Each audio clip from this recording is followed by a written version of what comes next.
Menjelang pelaksanaan Pilkada Banyuasin, penjabat Banyuasin Hani Sophia Rusta meminta seluruh unsur ASN untuk bersikap netral.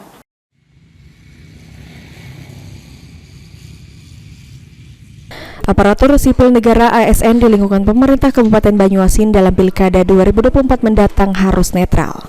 Bahkan penjabat Bupati Banyuasin Hani Sophia Rustam tidak henti-hentinya setiap kegiatan atau kunjungan memberikan himbauan kepada aparatur sipil negara untuk netral atau tidak memihak kepada salah satu calon bupati dan wakil bupati Banyuasin 2024 mendatang. Apalagi netralitas ASN itu tercantum dalam Undang-Undang Nomor 5 Tahun 2014 Pasal 2 dijelaskan bahwa ASN harus menjaga netralitas di tahun politik. Pegawai ASN berperan sebagai perencana, pelaksana, dan pengawas penyelenggaraan tugas umum pemerintah dan pembangunan nasional.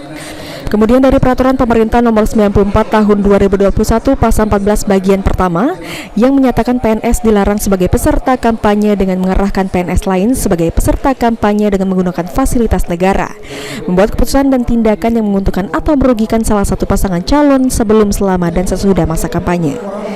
PJ Bupati Banyuasin mengatakan menjelang pemilihan kepala daerah pada bulan November 2024 mendatang, melalui surat edaran agar kepada para aparatur sipil negara serta perangkat desa lainnya untuk tidak ikut dalam politik praktik. Telah menginstruksikan seluruh jajaran Pemkab Banyuasin melalui surat edaran untuk netral dan tidak berpolitik praktis.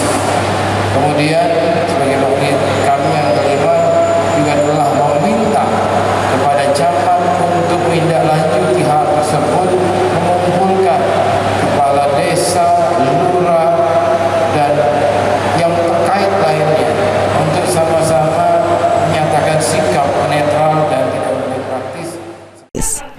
Suryadi, PAL TV.